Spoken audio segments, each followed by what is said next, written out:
साथ संगत जी प्रेम से कहिए धन्यंकार।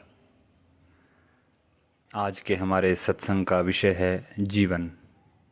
आइए महात्माओं, आज जीवन के कुछ पहलुओं को सद्गुरु की नज़र से, गुरुमत की नज़र से देखें। ज़िंदगी क्या है? कुछ निश्चित समय के लिए मिला जीवन जो पता नहीं कब ख़त्म हो जाए, या कह सकते हैं कि ज़िंदगी पानी के एक बुलबुले के समान है जो कभी भी ख़त्म हो सकती है। तो क्यों ना इस अनमोल जीवन का एक एक पल जिया जाए। यह नहीं सोचना चाहिए कि जीवन में कितने पल हैं, अपितु यह सोच कर चलना चाहिए कि एक पल में कितना जीवन है। जो पल बीत गए वो चले गए, फिर हाथ नहीं आने वाले। अब ज़रा सोचें, जो पल बीत चुके हैं वे हमने मजबूरी में काटे हैं या उन्हें जिया? कहीं ऐसा तो नहीं कि उन्हें याद करके ही घबरा जाएं। यदि ऐसा है तो हम अपने जीवन को जीवन नहीं कह सकते। कर गए बर्बाद यूं वर्काए किताब ज़िंदगी, कुछ हम ही ने फाड़ डाले, कुछ हवा में उड़ गए। इस तरह अपनी ज़िंदगी को बर्बाद न करें। यह अनमोल है, इसे जितना भी हो सके खुशियों से भर दें। चारों ओर खुशियाँ ही खुशियाँ हों और मुस्कुराहटें हों, इसी को जीना कहते हैं। तभी ज़िंदगी सार्थक हो सकती है। अगर ज़िंदगी में खुशी है तभी आप सही मायनों में जी रहे हो, और खुशी तो आप छोटी छोटी बात में भी ढूंढ सकते हैं। अब यह हमारे ऊपर निर्भर करता है कि हम इसे कितना और कैसे प्राप्त करते हैं। याद रहे, दूसरों को खुशी देने से ही हमें सच्ची खुशी मिल सकती है। प्रयास करें कि हम अपने परिवार वालों और अपने परिजनों व परिचित लोगों को जिन जिन के संपर्क में हम आते हैं सभी को दिल से चाहें, किसी से भी नफ़रत ना करें। इससे दूसरों को तो तकलीफ़ पहुंचती ही है, उसके पहले हमारा मन भी दुखी होता है और दिलों में दूरियां बढ़ती हैं। जिससे भी मिलें मुस्कुराकर मिलें, क्या पता फिर मिलें कि ना मिलें। हो सकता है यह हमारी आखिरी मुलाकात हो।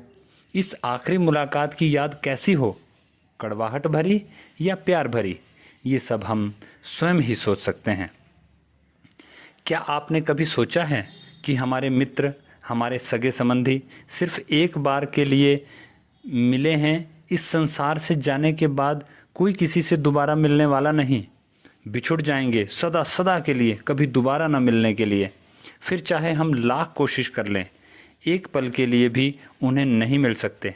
रह जाती हैं तो सिर्फ यादें और फिर पछतावा सदा सदा के लिए। वो कहते हैं ना, वो मेरे बाद रोते हैं, कोई उनसे पूछे कि पहले किस लिए नाराज़ थे, अब मेहरबान क्यों हैं। भाव यह है कि पहले तो हमें किसी इंसान में कोई अच्छाई नज़र नहीं आती थी, और उसके मर जाने के बाद कोई कमी नज़र नहीं आती।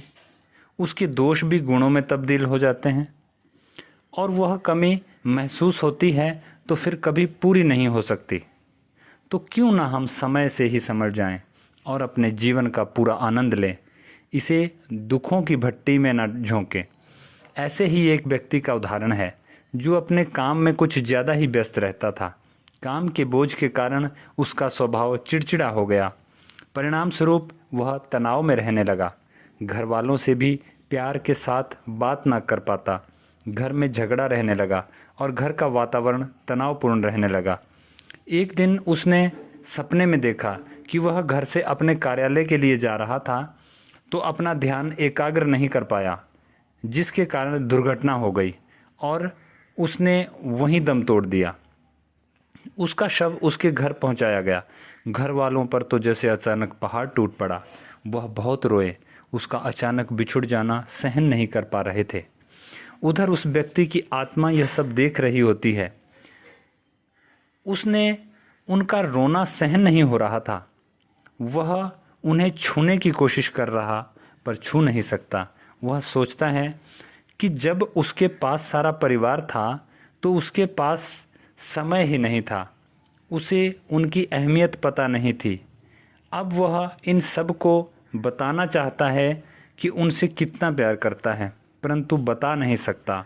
वह सोचता है कि अगर मुझे एक पल भी मिल जाए तो मैं इन्हें बताऊं कि ये मेरे लिए क्या है, परंतु अफसोस अब क्या हो सकता है, यह सोचकर उस व्यक्ति की आत्मा को बहुत दुख होता है।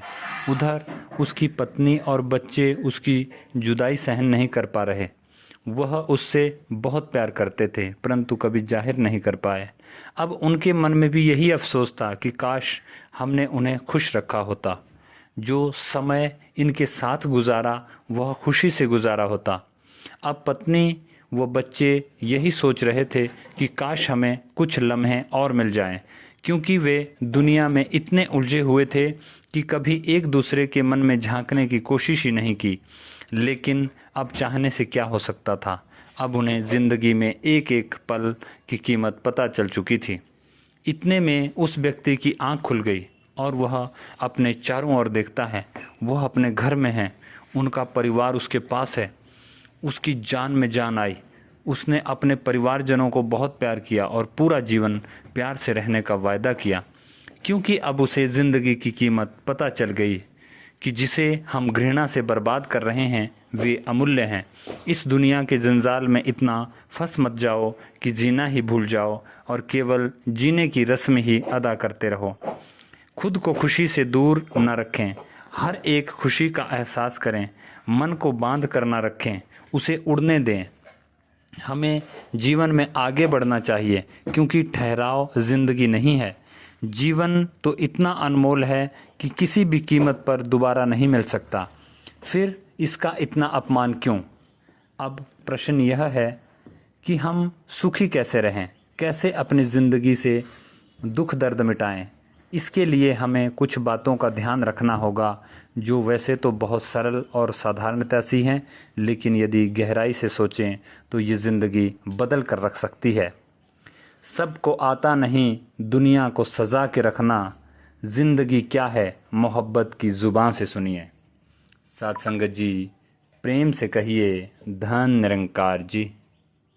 आपने इस कहानी से क्या शिक्षा ली, कृपया कमेंट सेक्शन में ज़रूर बताएं और अपने विचार साझा करें।